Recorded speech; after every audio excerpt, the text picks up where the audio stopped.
Amém. Louvado seja o Senhor. Bom dia, meus irmãos. Não pedi para vocês se assentarem ainda, não. Bom dia, meus irmãos. Bom dia, minhas irmãs. Terminamos a frase, eu quero ver-te, né? Uma semana que se finda, uma semana que se inicia, uma semana a menos da nossa espera, da volta do nosso Senhor Jesus. Essa é a expectativa daqueles que são do Senhor. Nós não queremos vê-lo? Então, uma semana a menos de espera. Nós somos aquelas 5 virgens sábias que estávamos com o nosso azeite em dia. Agora podem se assentar.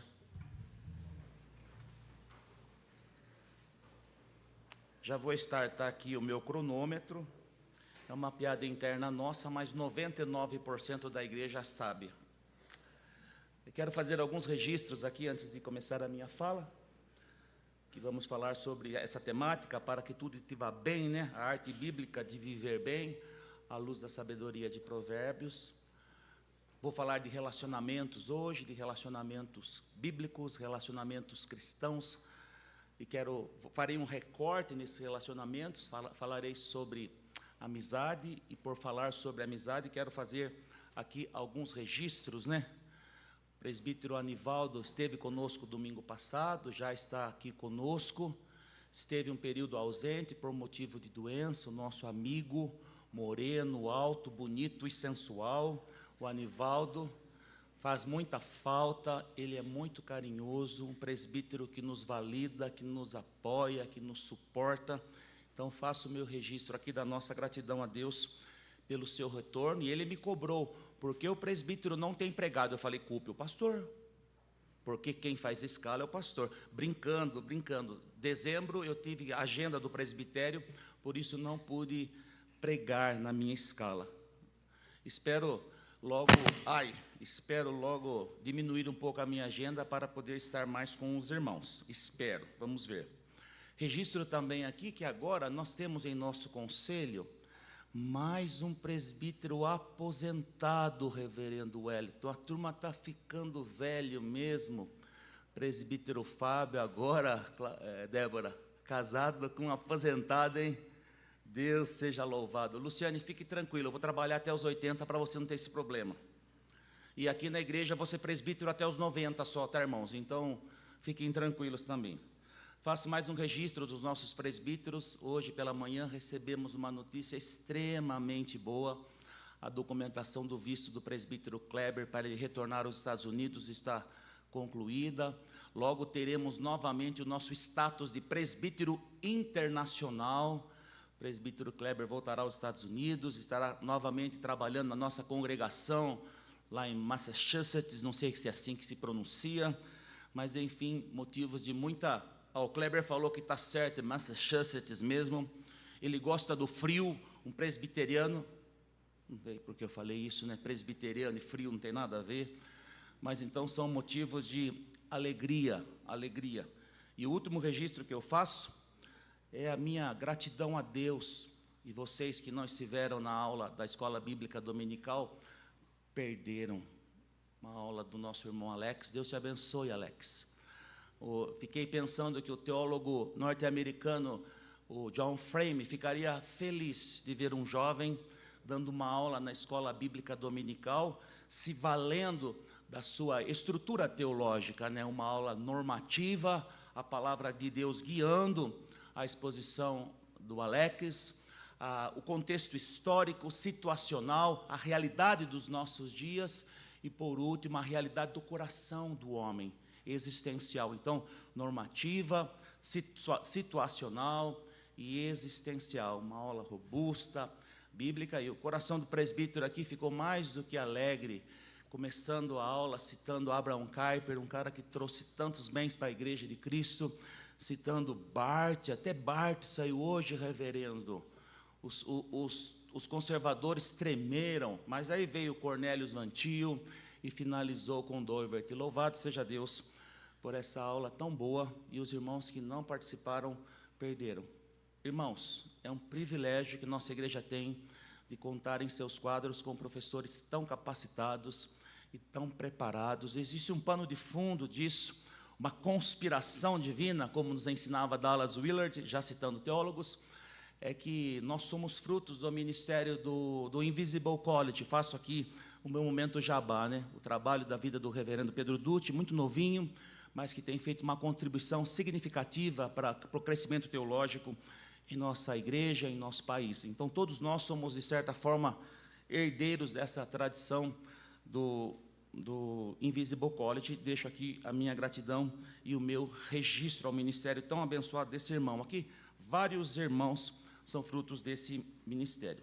Dito tudo isso, a nossa série será sobre o livro de Provérbios, e eu sempre gosto de imaginar como o Espírito Santo nos conduz ao livro. O pastor já fez a introdução, não farei isso, mas a minha impressão, como que eu me coloco diante do livro de Provérbios? Qual é a imagem que vem à minha mente para que os saberes, as verdades, a profundidade dos seus ensinos possam impactar a minha vida? Eu entro numa construção, meus irmãos, e os irmãos sabem que eu gosto das imagens, assim, numa antessala, com o pé direito super alto, aquela tipo Harry Potter, sabe? Aquela biblioteca cheia de livros, assim, aquela antessala, e a gente pensa assim, ficaremos aqui. É uma escola de virtudes, mas não, é a antessala.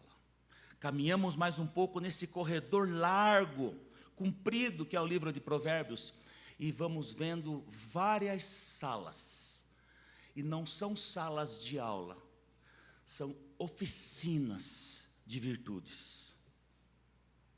O escritor sagrado está nos conduzindo a uma bancada. Os mais jovens nem sabem o que é uma bancada. Para vocês é uma workstation, eu sei. Bancada é uma mesa, onde a gente realiza serviços manuais. Então, nessa manhã, o Espírito Santo quer nos conduzir nesta sala, nesta oficina de virtudes, sobre amizades. Não abstração, mas concretude, realidade. Como construímos vínculos fraternos e reais. Estão comigo nesse imaginário aqui do presbítero? Esse prédio enorme, cheio de livros. Nós que gostamos dos livros, todo crente gosta de livro. Deveríamos ficar assim? Não. É só para a gente entender que existe uma fundamentação teórica, assim, mas o escritor sagrado nos conduz para a realidade da vida como ela é.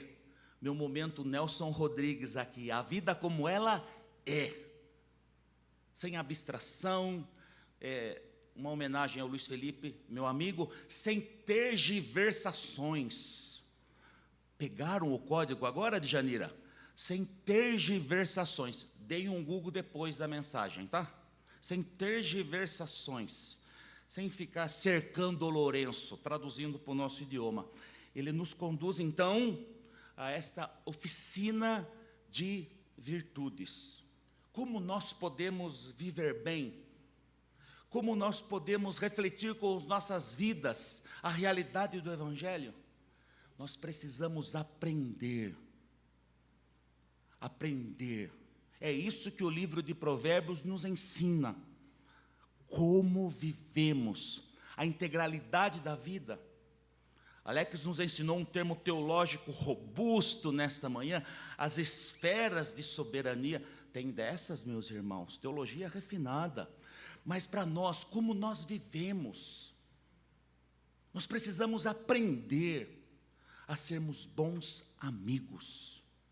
Nós precisamos aprender o que a Bíblia nos ensina, o que a sabedoria de Provérbios nos ensina, como nós podemos ser, como nós podemos manifestar as virtudes daquele que nos chamou das trevas para a sua maravilhosa luz, através dos vínculos fraternos.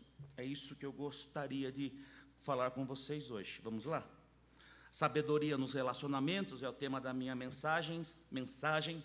Amizades piedosas são meios de graça na caminhada cristã. É aquele post do Instagram. O reino de Deus é um reino de... Não sabem. Para-choque de carro, o reino de Deus é um reino de amigos. Vamos lá repetir? O reino de Deus é um reino de amigos. Faça uma lista aí rápida, os seus 10 melhores amigos, rapidamente. Eu sei que são mais do que 10, mas faça uma lista mental aí. Seus 10 melhores amigos. Aquele que 3 da manhã você pode ligar para ele e falar assim: estou com um problema. Manja, médio em Votorantim agora, Nivaldo, estou com um problema. O Anivaldo é esse amigo que você pode ligar 3 da manhã. Mas vamos lá. Já completaram a lista? Ou está difícil de completar a lista? 1, 2. Jesus tenha misericórdia. 2,5. Espera aí. Senhor, tem misericórdia. Está difícil, né? Sabe por quê, meus irmãos? Nós precisamos aprender a construir relacionamentos. Nós precisamos aprender. Vamos lá? Amizades piedosas, então, são o quê? Meios de graça. E aqui cito Eugene Peterson. Peterson diz que a amizade, fazer amigos, é uma disciplina espiritual tão importante como as demais. Qual categoria Peterson coloca as amizades? Na categoria de disciplina espiritual. Então, fazer amigos é uma disciplina espiritual. Quero fazer um olhar sobre os nossos dias. Inspirado no Alex, agora eu quero fazer uma análise situacional, certo? Depois a gente chega normativo e vamos para o coração do ser humano. Todo mundo hoje aqui, John Frame, depois vocês dão aquela gugada para conhecer o irmão. Que palavra define os relacionamentos da era da hiperconexão? Se eu apurar os meus olhinhos aqui, eu vou ver gente mexendo com o celular. Nós estamos com umas câmeras secretas aqui, irmãos, você está sendo filmado. Você está vendo o seu WhatsApp agora, o seu Instagram, o que você está fazendo? Então, que palavra define os relacionamentos na era da hiperconexão? Qual palavra resumiria, sintetizaria, expressaria, faria uma leitura correta dessa realidade? Paradoxo. Paradoxo. Vocês acham que eu ia aliviar para vocês? Faz 2 meses que eu não subo ao púlpito. Não poderia. Por que paradoxo? Nós somos tão conectados e, ao mesmo tempo, tão carentes de relacionamentos profundos. Você não sabe, mas eu vou dar essa notícia para você. Você necessita de relacionamentos profundos. Você precisa de pessoas que você confie e que você possa abrir o seu coração, falar das suas tristezas, dos seus medos, dos seus pecados, das suas inadequações. A nossa oração, meus irmãos, é a mesma oração do salmista diante do Senhor. Ouve, ó Deus, a minha voz nas minhas perplexidades. Você nunca se assustou com você mesmo? Você nunca parou e pensou assim: eu pensei isso? Hein, Mônica? Eu pensei isso? Tão conectados e, ao mesmo tempo, tão carentes de relacionamentos profundos. Muitos contatos, mas poucos. Já completaram a lista dos 10 mais aí? Do top 10 de vocês aí? Daqueles amigos mais chegados do que irmãos? Muitos contatos. Muito networking, mas pouca profundidade nos vínculos. Tudo bem, tudo bem. Tudo jóia, jóia. Manda um like. Muitas conversas, mas pouco aconselhamento verdadeiro. Muita conversa, muita mensaginha. Vocês sabem que eu sou o tio das figurinhas, né? Quem não sabia disso? Que o presbítero é o tio das figurinhas. Aí, os irmãos sabem, eu sou o tio das figurinhas. Mandou mensagem para mim, qual que é a resposta? Figurinha. Eu sou o tio da figurinha. Envelheci para ser o tio da academia, para ser o tio das figurinhas. Muita conversa, mas pouco aconselhamento verdadeiro. Nós precisamos de pessoas que nos aconselhem, que nos admoestem, que falem para a gente a seguinte: apague aquele post do Instagram, crente não posta essas coisas. Quem já falou isso para vocês alguma vez aqui? Ninguém falou para você apagar um post no Instagram?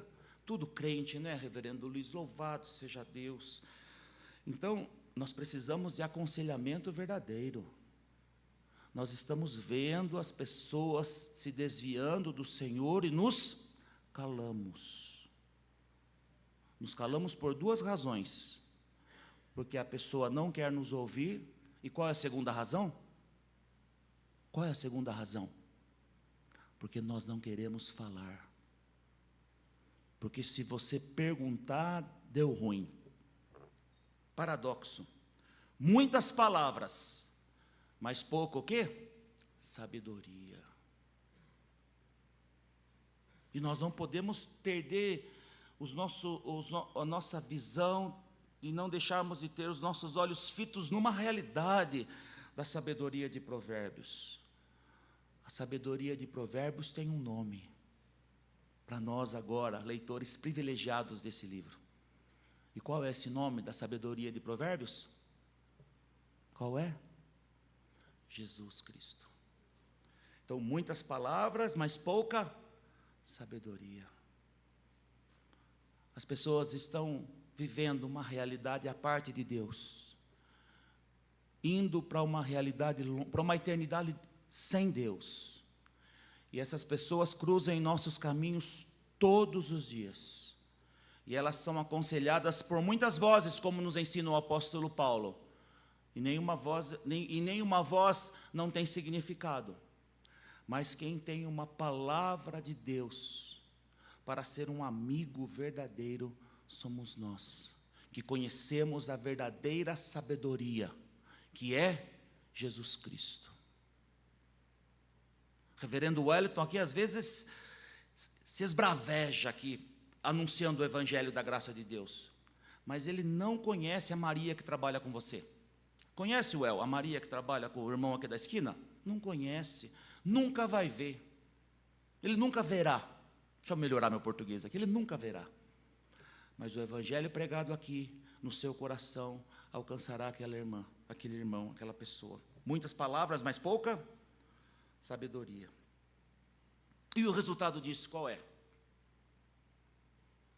Qual é o resultado desse mundo hiperconectado, de muitos contatos, de muitos likes, de muitas conversinhas, de muitas interaçõezinhas, de muitas fotinhas? Qual que é o resultado disso? Qual que é a realidade das pessoas? Qual é a realidade? Solidão. Quando estamos sofrendo como? Sozinhos. E aqui faço um registro, meus irmãos, como presbítero da igreja. Obrigado, Felipe. Felipe, além de ser um músico talentosíssimo, olhe, um irmão carinhoso. Deus abençoe. Faço um registro aqui, como presbítero. Nenhum de nós pode sofrer sozinho. Você não está mais sozinho. Você já esteve sozinho, vivendo uma vida distante de Deus. Como é que o Josué canta? Eu era cego, perseguido, eu era um pobre pecador, né? Eu era cego, né? Mais ou menos nessa linha. Mas agora não. Agora não. Então, em nome de Jesus, que nenhum irmão da nossa comunidade passe por dificuldades e esteja sozinho. Você vai ser esse irmão que não permitirá que ele passe perrengues sozinho. Então, qual é o resultado desse mundo hiperconectado? Solidão. Vamos olhar, então, um pouquinho para os nossos dias. Os dados aqui têm a validação da Even, tá, irmãos? Eu fiz a pesquisa, mandei para a nossa psiquiatra Even, falei, Even, você pode validar? Ela falou, pode, presbítero, está certo. Eu falei, então, beleza. Então, os dados aqui têm validação técnica, tá? Vamos lá. A OMS aponta que aproximadamente 1 em cada 6 pessoas no mundo vivem solitárias, que está associado ao aumento nos riscos de várias doenças, inclusive depressão, ansiedade e suicídio. Então, solidão é a causa de muitas doenças. 1 em cada 6 pessoas. Dessas pessoas que você convive, então, em cada uma, 5, vai. Uma está vivendo um momento de solidão. Grupos de adultos entre 30 e 44 anos relatam taxas relativamente altas de sentimento frequentes de solidão. Conforme a idade vai aumentando, a solidão também vai aumentando. Estudos sobre adolescentes também mostram tendências de aumento de solidão escolar e desconexão social em diversas nações. Então, as pessoas estão solitárias, os adultos estão solitários, os adolescentes, mas como? Como? Muita conexão, mas poucos relacionamentos. Pesquisas de opinião pública recentes nos Estados Unidos mostram que até 40% dos adultos consideram-se solitários, com impactos persistentes por anos. Então, 40% dos adultos sentem o quê? Solitários. E você? Já se sentiu solitário? Já se sentiu sozinho? E não solitude, não aquele distanciamento do crente, quando ele quer ler a palavra de Deus, orar, ter um tempo mais íntimo com Deus. Não é isso que eu estou falando. Eu estou falando de você querer estar com alguém e não tem ninguém para estar com você. Então, esse é o quadro que vimos. As pessoas solitárias, que cruzam conosco, sorriem, respondem que está tudo bem, mas elas estão solitárias, a ponto de países se preocuparem com isso, se preocuparem com a solidão. Eu me lembro que a minha irmã, certa vez, me disse que, há muito tempo atrás, como que as pessoas sabiam que os idosos haviam falecido lá no Japão. Eu tenho 2 irmãs que moram lá há mais de 30 anos. Naquela época, ela contava que as correspondências iam acumulando na porta dos apartamentos e depois começava a sentir um cheiro forte. Daí sabia que a pessoa tinha morrido. Pensem nisso, irmãos. Pensem nisso. Quanto tempo sozinhas, abandonadas, sem ninguém, a ponto de morrerem e ninguém perceberem. É isso. Mas vamos lá. Mas o que a sabedoria bíblica nos ensina sobre a solidão? A Escritura afirma que a solidão não faz parte do propósito original da criação. Não é bom que o homem esteja só. Eu sei que o contexto aí é de casamento, mas se aplica à realidade dos relacionamentos. Não é bom que o homem esteja só. Deus não nos fez para isso. Não era o propósito criacional. Não era um propósito criacional. O Senhor criou nossos primeiros pais, estabeleceu a eles o mandato cultural, crescei, multiplicai, e tem um domínio sobre toda a obra da criação. E nesse crescimento, os relacionamentos também deveriam se desenvolver. A solidão, portanto, não é apenas um problema emocional, mas um sinal de ruptura da comunhão, intensificada pela queda e agravada por estruturas culturais individualistas. Então, a solidão, portanto, não é apenas um problema emocional. Qual foi, meus irmãos, a primeira reação dos nossos primeiros pais quando eles pecaram? Qual foi a primeira reação deles?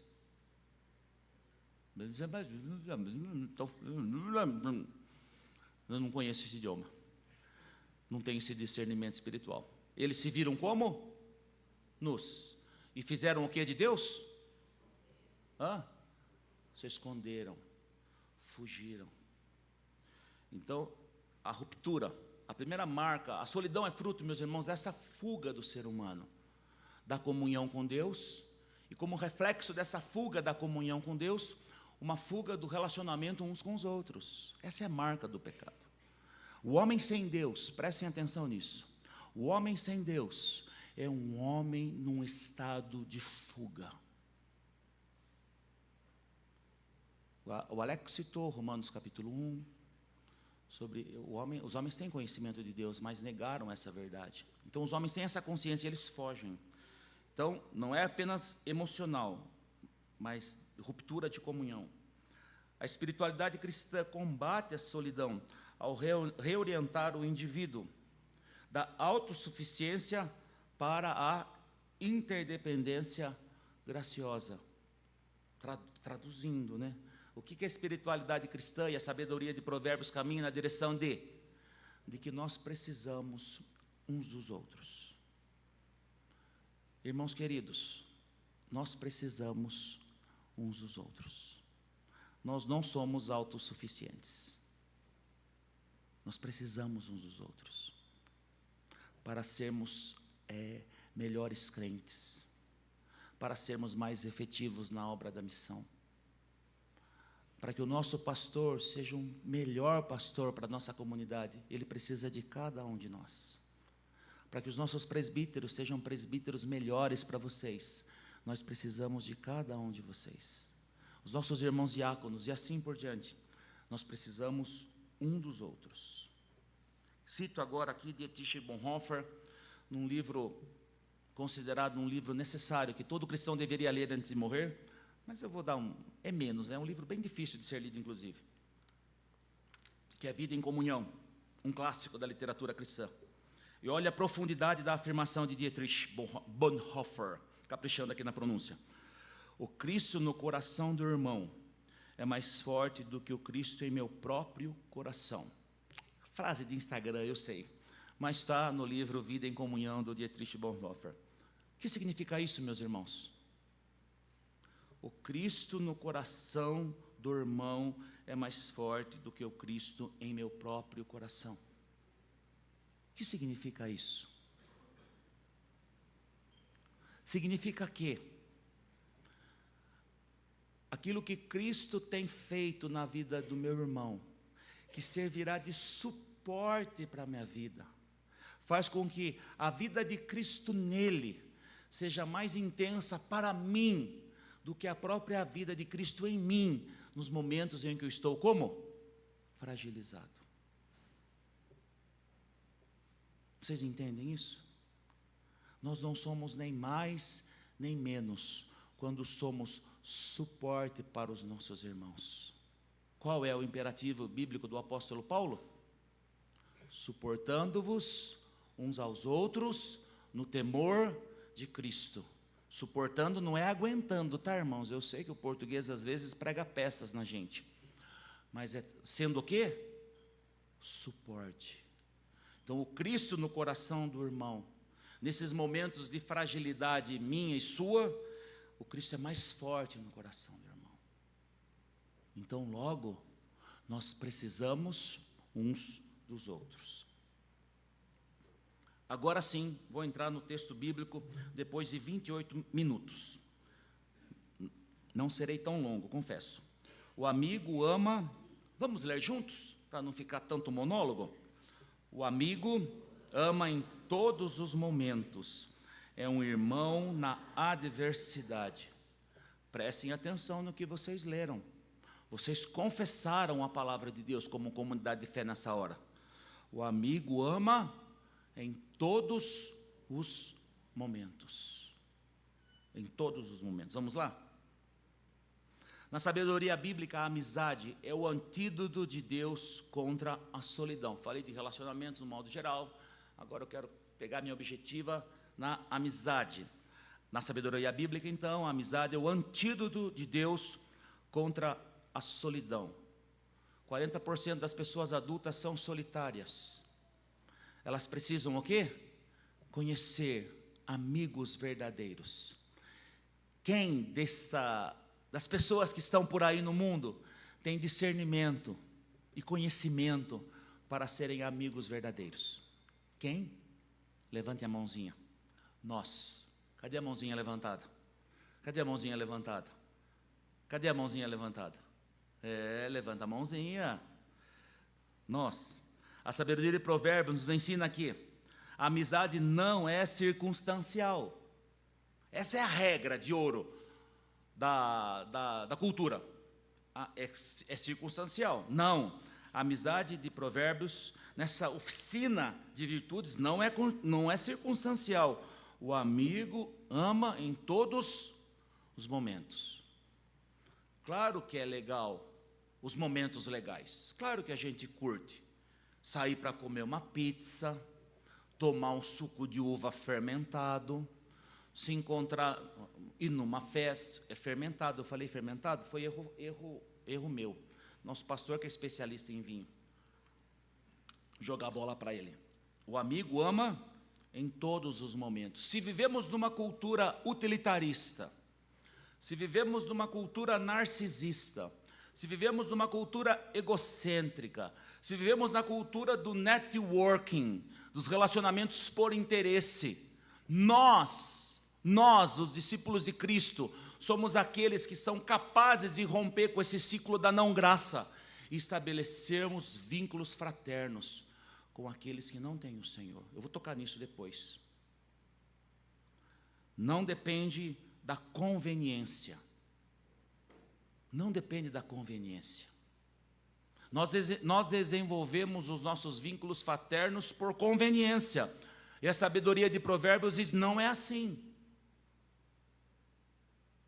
Por isso que nós temos como amigos, de termos a liberdade de sermos inconvenientes. Inconvenientes. Você, meu irmão, está errado. As suas atitudes estão erradas. O seu pensamento, os seus desejos, os seus afetos estão desorientados. Não é sustentada por afinidades. Não é sustentada por afinidades. Por exemplo, vocês imaginem a dificuldade que eu tenho, por exemplo, agora eu quero abrir meu coração aqui. A dificuldade que eu tenho de fazer amigos corintianos. Vocês já imaginaram? Pensem comigo aqui, para descontrair um pouco. Sou palmeirense, irmãos, raiz. O meu irmão um pouco mais novo que eu chama César. Todo palmeirense sabe, década de 70, César Maluco, aquele centroavante ruim do Palmeiras. E eu tenho que me relacionar e fazer amizade com quem? Com corintianos. Diácono Paulinho, gente boníssima, que está lá fora servindo nossa igreja. Aquele moço bonzinho, gente boa. O que ele é? Corintiano. Manda mensagem para mim: o Timão ganhou, ou o Palmeiras perdeu. Então, brincando, mas falando de uma verdade profunda, as amizades não são sustentadas pelo quê? Por afinidades. Essa é o padrão da cultura. Dessas pessoas que vivem solitárias. Dos relacionamentos utilitaristas. Das afinidades. Eu me relaciono com os meus irmãos. E Bonhoeffer vai nos ensinar isso. Já falei para vocês várias vezes isso. E vou repetir. Porque a pedagogia é o exercício da repetição. Então, vou repetir para vocês. O que nos une é Cristo. Não é o time da preferência de vocês, não é o partido político, não é o político de estimação, não é nada disso. Os vínculos que nos unem são o quê? A obra de Cristo na cruz do Calvário. Certo? Não afinidades. Não desaparece diante das dificuldades. Essa é a questão fundamental. Quando estamos numa festa, na pizza, no happy hour, que é a questão da cultura dos nossos dias, do happy hour, temos muitos amigos. No tempo da bonança, muitos amigos. Mas no tempo das dificuldades, o que acontece? Desaparecem. Desaparecem. A amizade como expressão da providência de Deus. Então, a sabedoria de Provérbios nos ensina que a amizade como uma expressão da providência de Deus. Deus frequentemente supre nossas necessidades emocionais e espirituais por meio de pessoas. Pessoas. Então, expressão da providência de Deus. Deus supre as nossas necessidades emocionais, espirituais, materiais, por meio de pessoas. Quem vai estar com aquele irmão no hospital quando ele precisar de alguém? Quem estará com ele? O amigo ama em todo tempo. Ele nem me reconhece mais, mas eu o reconheço.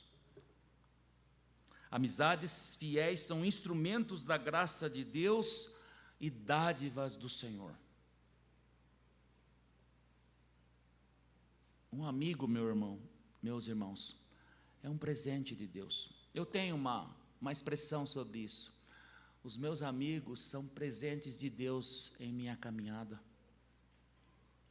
para me lembrarem como eu sou falho, como eu sou limitado, como eu sou pecador, como eu sou dependente da graça de Deus. São eles que me suportam nas noites escuras da minha alma. Você não tem as noites escuras da sua alma? Quem é aquele que suportará a sua ladainha? Instrumentos da graça de Deus. Deus combate a solidão não apenas por consolo interior, mas por relacionamentos redentores. Redentores. Eu me recordo, meus irmãos, que eu tenho um amigo muito querido, e ele tinha um sonho de passar numa... Não vou falar a faculdade, porque senão vai dizer a pessoa, mas ele tinha um sonho de passar numa faculdade extremamente difícil, e ele dedicou anos da sua vida, e estudar. Luiz Felipe, que é concurseiro, a minha filha Laininha, que é estudiosa também, e os demais irmãos aí sabem que estudar é sofrer, estudar é sofrimento. Os músicos sabem, ficar repetindo a mesma música, estudar é sofrimento. Estudar é sofrimento, e aquele meu amigo sofreu por anos. E quando ele desistiu, não era propósito de Deus para ele aquilo. E ele caiu numa profunda tristeza e depressão. Porque ele não... Irmãos, ele é muito inteligente. É muito inteligente. Eu me acho inteligentinho, mas eu me sinto extremamente inadequado quando eu estou perto dele. Aliás, ele é um amigo que me lembra como eu sou só inteligentinho. Mas eu lembro que eu e mais um amigo fomos visitá-lo. Ele morava num porão da casa dos pais, estava lá naquele porão. Porão já diz o tudo, né? Porão. E eu olhei para ele e falei assim: você precisa sair dessa situação. Eu lembro que a gente tirou ele da cama, levamos para o banheiro, uma boa ducha gelada, e nós o levamos fazer vestibular em outra faculdade, e ele passou em primeiro lugar, e a vida dele caminhou, saiu daquele momento agudo, agônico que ele estava. Então, nós precisamos ter e ser pessoas assim. Ter e ser pessoas assim. Eu estou falando dele agora porque quando eu preparava a mensagem, eu comecei a agradecer a Deus pelos amigos que o Senhor me deu, pessoas que até hoje cuidam de mim. Então, a amizade como expressão da providência de Deus. Vamos caminhar. Vamos examinar honestamente o nosso coração. O sermão meu tem 2 movimentos. Então, quero fazer um break e uma aplicação aqui nesse primeiro movimento.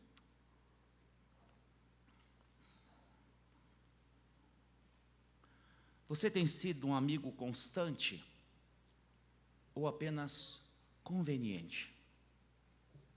Pare e pense. Agora, se você não tem amigos, depois do culto, você vai lá para a sala pastoral para conversar com os pastores da igreja, e eles vão orar, impor as mãos sobre vocês e segue. Você tem sido um amigo constante ou apenas conveniente? Suas amizades resistem à adversidade? Porque eu sei, você sabe, tem hora que a gente pensa assim, não dá mais.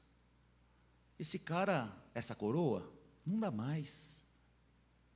Não tem jeito. Eu penso assim, se Jesus falasse para mim, diante das minhas inadequações, Sebastião, não tem mais jeito. Quantas oportunidades o Senhor teria para falar isso para mim? Quantas? Pensem nisso. Você é alguém em que os outros podem encontrar refúgio nos dias difíceis?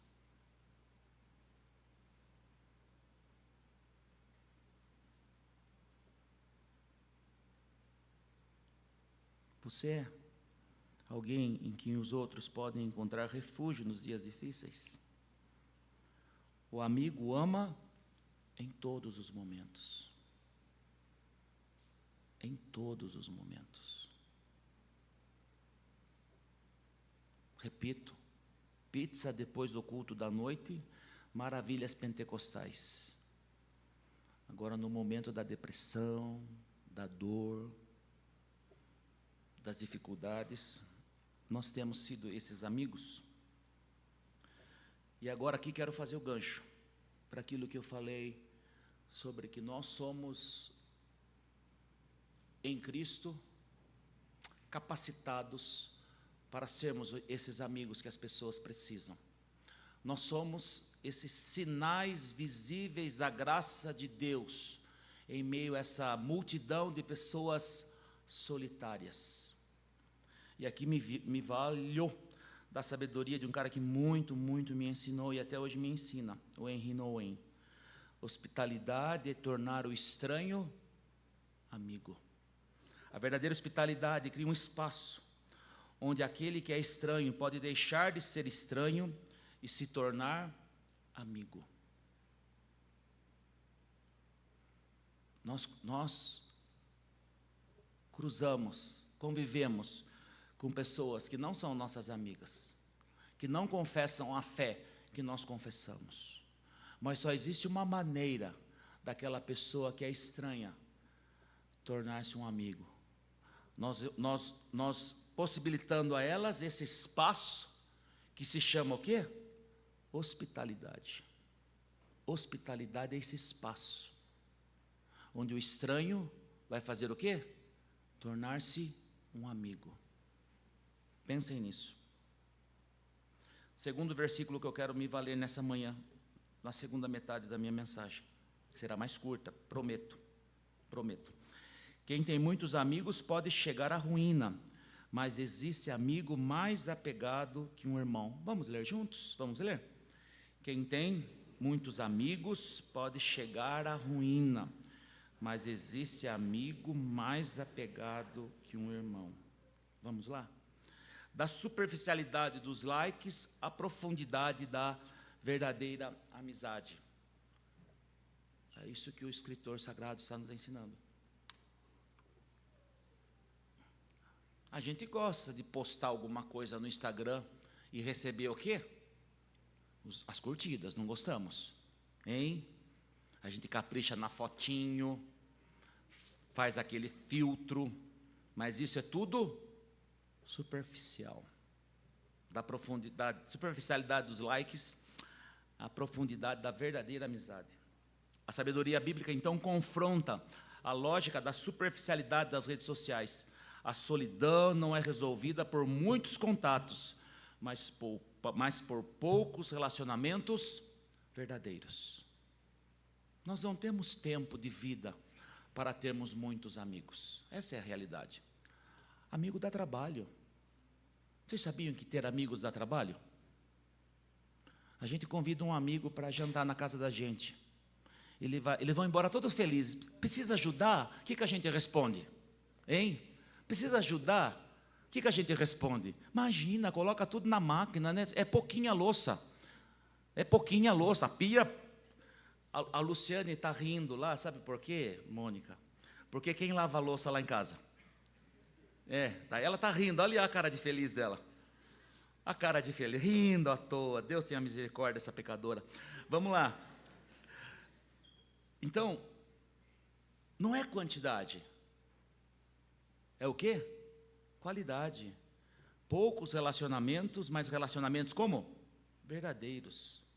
E relacionamentos profundos, meus irmãos, exigem tempo, como eu disse. Tempo. Compromisso. É o meu amigo. É o meu amigo. É o meu amigo. É o meu amigo. E é o meu amigo. Perseverança. Perseverança. Irmãos, deixo aqui mais uma vez meu testemunho, que é o que eu tenho para deixar para vocês. Eu oro por amigos quase a minha vida toda, para que eu possa um dia ter a alegria de vê-los aqui, sendo batizados, confessando que Jesus Cristo é o Senhor da vida deles. Passar ano após ano, décadas, e a gente não vê isso. Mas ele continua sendo o quê? O meu amigo. Meu amigo. E a gente persevera, porque pessoas, prestem atenção, numa cultura utilitarista, pessoas são descartáveis. Mas numa cultura bíblica, pessoas não são descartáveis. Pessoas são insubstituíveis. É o meu amigo. É o meu amigo. Perseverança. A profundidade, então, segundo aspecto dos poucos relacionamentos verdadeiros, a profundidade que molda o caráter.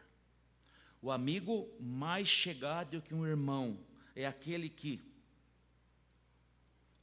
e aqui pega, meus irmãos, ele conhece as nossas fraquezas. Ele conhece as nossas fraquezas. Ele nos conhece. Mesmo assim, ele é o nosso amigo. Nós criamos na nossa mente um imaginário, um ideário de alguém perfeito.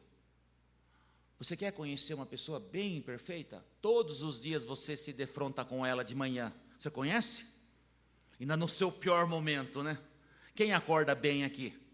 Clóvis de Barros Filho fala o seguinte: se você conhece alguém que acorda cantando, fuja dela.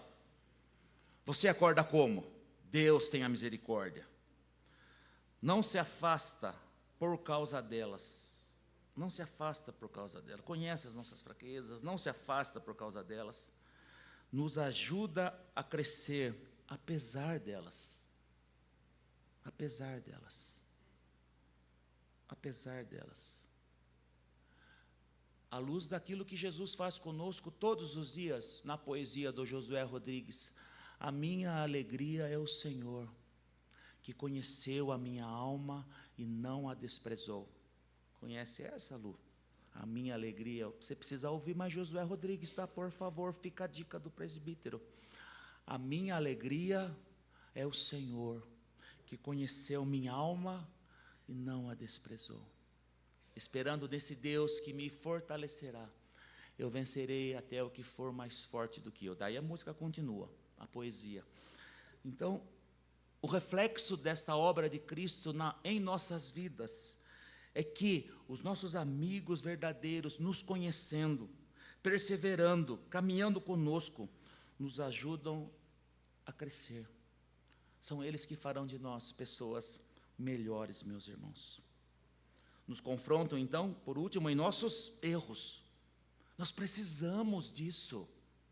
Nós gostamos de feedback negativo? Detestamos. Eu já disse para vocês, eu fico doente quando alguém fala que eu estou errado. Vocês ouviram?